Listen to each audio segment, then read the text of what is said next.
petite vidéo du lundi.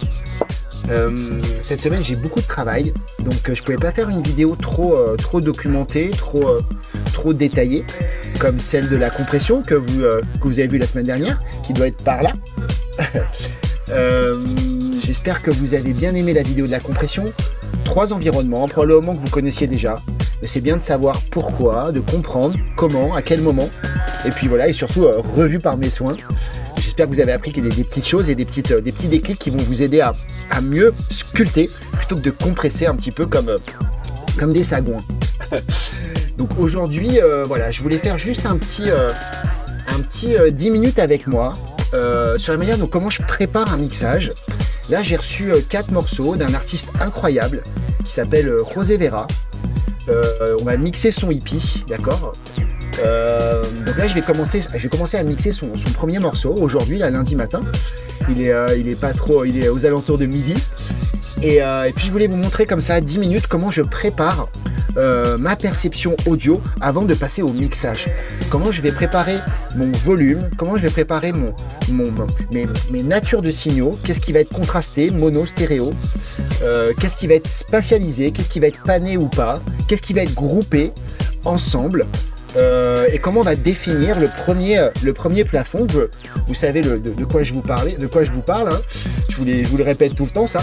Et comment on va construire comme ça la première image avant de penser au processing, à la compression, à la reverb, au dynamic EQ et compagnie, d'accord, à tout ce qui est un peu plus mixage. Donc on va essayer de bien percevoir ça et puis on va s'y mettre doucement, d'accord. Donc là le mix est plutôt bien, je kiffe, c'est sympa. On va essayer de lui donner un peu de couleur, voilà, un petit peu de shine, un petit peu de brillant, un petit peu de corps. Essayer d'avoir un beau bas, d'accord. C'est de la musique de club. Il y a de fortes chances que cette musique-là va être jouée par des DJ, dans des podcasts, dans des streamings, en club. Donc il faut toujours privilégier un peu ce kick, ce bas, cette belle colonne vertébrale pour pouvoir donner envie aux DJ et aux danseurs de bailar, hein, de danser dessus, quoi. Donc on va y aller doucement. Welcome back et c'est parti. Donc là ça y est, j'ai importé mes stems, d'accord. Et puis voilà, j'aime bien aussi voir ce qui se passe un petit peu au niveau de l'image. Là il n'y a pas trop d'exagération ou de choses qui me paraissent bizarres ou de conflits au niveau de la stéréo. Il n'y a pas de phase issue, de choses qui partent un peu trop dans tous les sens. Ça va être cool, je pense que ça va être cool à mixer, d'accord. Donc là j'ai déjà un petit peu renommé un petit peu mes pistes. Je vais leur donner leur nom dans mon projet. Donc voilà, là c'est José Vera. Et puis là je vais pouvoir hop, les voilà. Donc celle-là aussi, ne les a pas prises. Et voilà. Donc là j'ai renommé mes pistes. Ok. Et je vais essayer de me concentrer déjà sur le beat, d'accord. Le beat, pour moi, c'est la partie la plus importante sur laquelle je vais travailler au début parce que c'est là-dessus que je vais me reposer. C'est ça qui va me donner cette envie, cette création, ces steps qui vont me donner envie de plus et qui vont me donner envie de composer et d'être créatif dans mon mix, d'accord. Donc on va aller voir ce qui se passe au niveau du kick, d'accord. Hop. Puis déjà le kick, voilà, il est là comme ça. Hop, on va se remonter un petit peu la piste. On va se garder notre petit track meter ici. Puis on va isoler le kick. Bien vérifier qu'il est en mono. Hop. Donc mon kick est bien en mono. Je vais le mettre quand même en mono dans mon logique. Et puis je m'aperçois qu'ici il a une valeur de -14, d'accord. -14 par rapport à ce que je suis en train de travailler depuis des années. Je trouve ça assez faible, d'accord. Même si le mix était bien, vous l'avez entendu, c'était bien, ça sonnait bien. Mais on va essayer de lui donner une bonne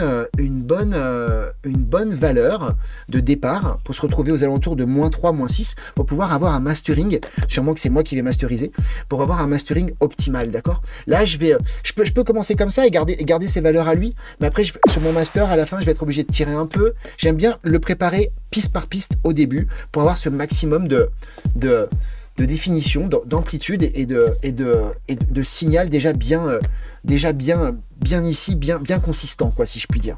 Donc le kick, je vais le prendre et puis je vais lui donner quelques dB en plus.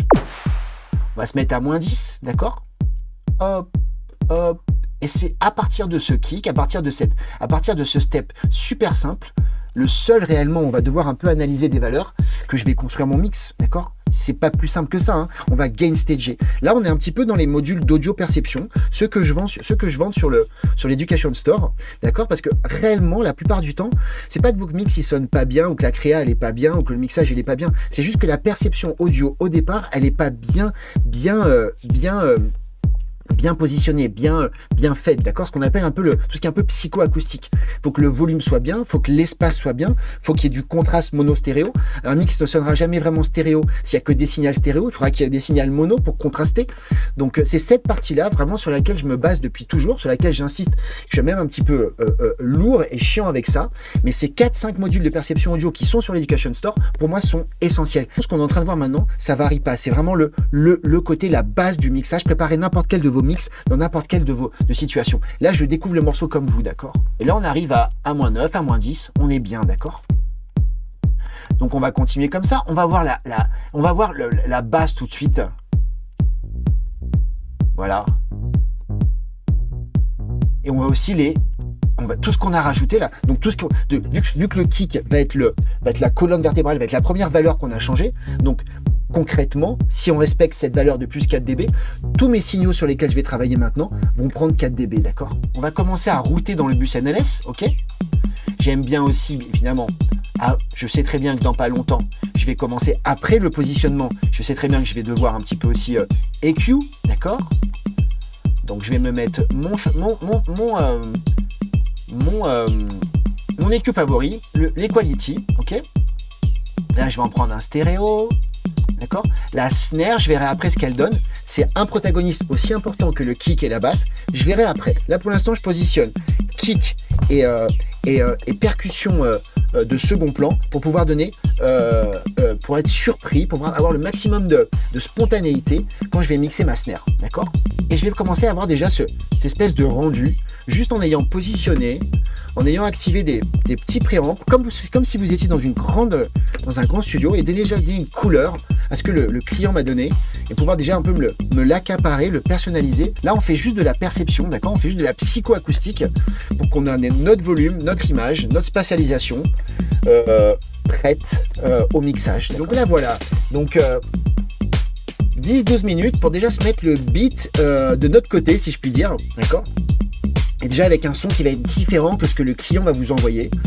On a gain stagé, d'accord? Donc on sait qu'on est pas mal aussi au niveau de notre master. On va regarder d'ailleurs. Voilà, on est à -5, d'accord? On est bien. Nous, on doit être à la fin de ce process. À la fin de ce process, on doit être entre -3 et -6. Donc on sera bien. Il y a déjà pas mal d'éléments. Et puis voilà, je vais continuer à donner un petit peu de couleur.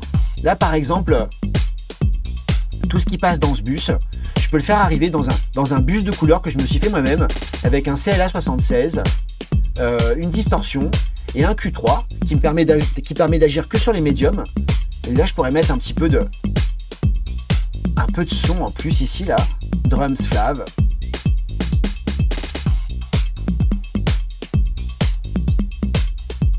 Là, ça met une présence de malade.